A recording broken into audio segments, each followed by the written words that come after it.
Hey guys, welcome back to another video. Today I'm going to be showing you 5 new box fighting tips that have blown up since the beginning of Chapter 2 Fortnite. If you go on to enjoy this video, I'd appreciate it a ton if you could drop a like and subscribe, and maybe even check out my Twitter and Instagram, which will be linked in the description for even more content. Anyway, let's get started with the first tip. Alright guys, so the first technique on this list, I call it just the ramp and box technique. So basically what this is going to do is it's going to get a ramp above your opponent in their box, but it's also going to give you their wall at the same exact time. Now, it won't always give you the wall. In fact, it's more likely than not going to give them the wall, but it's still, regardless, even if you get unlucky and don't get their wall, you'll still get the ramp on top of them, and you'll be able to kind of mess around with their box and have a lot more control. So basically how this works is I'm going to be breaking my opponent's wall, and I'm going to quickly place a ramp inside of it, and then I'm going to place my wall. As fast as possible, it'll look something like this. So basically this takes advantage of a mechanic in Fortnite called the 0.15 second rule, which basically states that any structure that is broken is only able to be replaced after 0.15 seconds. I'm not too sure why they added it or the specifics of it, but it is that way. So we're taking advantage of this because this rule does not apply to any structure that hasn't been broken, and since there's nothing in his box, there's less of a delay when I do that, as opposed to, doing this after breaking. So it's going to look something like this. Can you hold your wall for me?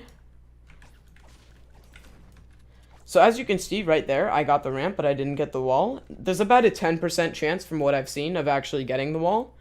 But overall, even if you don't get their wall, you still get a ramp in their box, which is super, super helpful. So now you can go around, mess with their box, take a bunch of walls. Like even if I take this wall, I can double edit on him, shoot him in the face, or anything like that. So yeah, this is just a good way to kind of get more control over your opponent's box and potentially score an easy kill.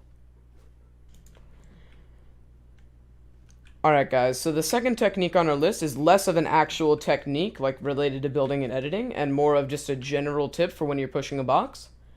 So this applies to when you're pushing an opponent's box from their top, trying to replace their floor and roof, or floor and cone. So if I'm just replacing their cone like this, la-di-da-di-da with my pickaxe, he can easily edit out and shoot me with his pump pretty easily, and this is what we're really trying to avoid. So what I like to do is I like to actually get one level up on a floor and take a wall like this and keep modifying the wall so he can't really get a shot easily on me. So a few of the most popular edits I like to do with this is one, I like to do an arch edit kind of like this and just try to replace and reset. Sometimes I even do a window.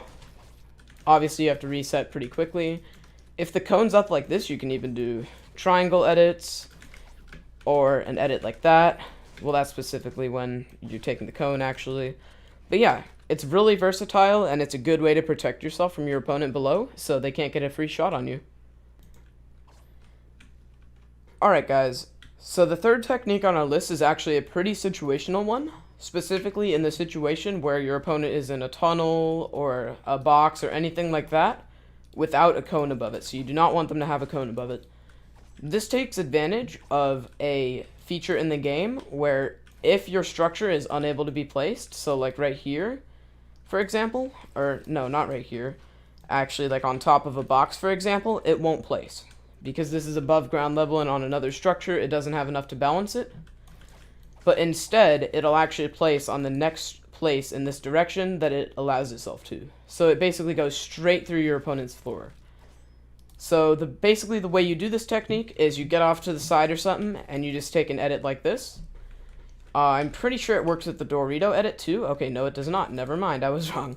But anyway, you get an edit like this with all 3 corners up except for one, and you can literally just place it in their box and reset it real fast. So you don't have the pre-edit anymore. Then you can head to one of their sidewalls or something and put pressure on, and basically you have control over the entire inside of their box. You can modify and change your cone however you'd like, and it honestly just gives you a lot more control over your opponent. So I'm actually going to show you an example of this technique in a build fight because it is a pretty confusing one, and I'd like to kind of show you how it can be utilized. So anyway, here you go.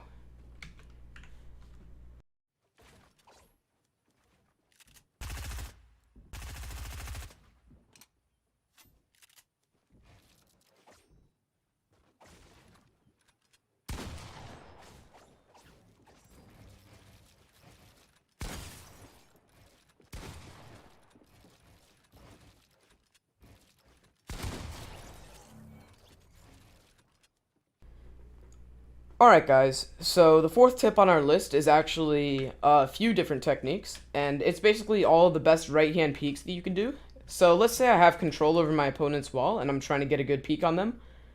Obviously if I peek like straight up, he could easily land a shot on me, or if I get a left hand peek, he can see me and shoot me way before I can see him. Obviously he can see me in his line of sight right now, and if I shoot at him, he would just shoot at the wall.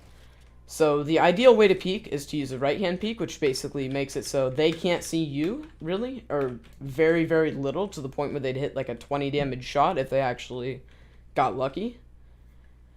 And yeah, right-hand peeks are just overall better. So I'm going to show you the 3 best right-hand peeks that you can use in a situation like this. So the first one is just the basic right arch edit. So you can just, I'm actually not going to shoot him because I don't want to damage him, but like that. Just go up real quick and go right down. That's the first one. The second one is where you just have 2 tiles on the bottom left side, like this. And this is actually a very versatile one because you can either do a normal right-hand peek, or you can jump up, or, you know, jump and strafe and reset or whatever. But yeah, this is the most versatile one. It's definitely one of my favorites and one of the least used ones, and it's super helpful. And then the last one is just the full 3 on one side edit, just like this. And you can jump out, you can do a quick peek, you can do basically anything. So yeah, guys, those are the best right-hand peeks. And also, one notable mention is the top right triangle edit, where you can go like this. I just personally don't prefer this because your head is at the top of it. So when you do peek, there is a small risk that you get headshot, unless you do it extremely fast. But yeah, those are all really helpful ones, and definitely worth considering. Alright guys, so this technique actually relates to traps and like saving your traps. So basically, when you place a trap on one side of your box just like this, your opponent's going to run to the opposite side, usually like this. And as you can see, it did no damage to him. So this is basically a way to force your opponent into your trap even if you only have one trap. And it's also really effective because you don't have to use 2 and you can save yours for late game, even if you already do have 2, and it does the same amount of damage that you'll probably get with 2 of them anyway, because they'll run to one side.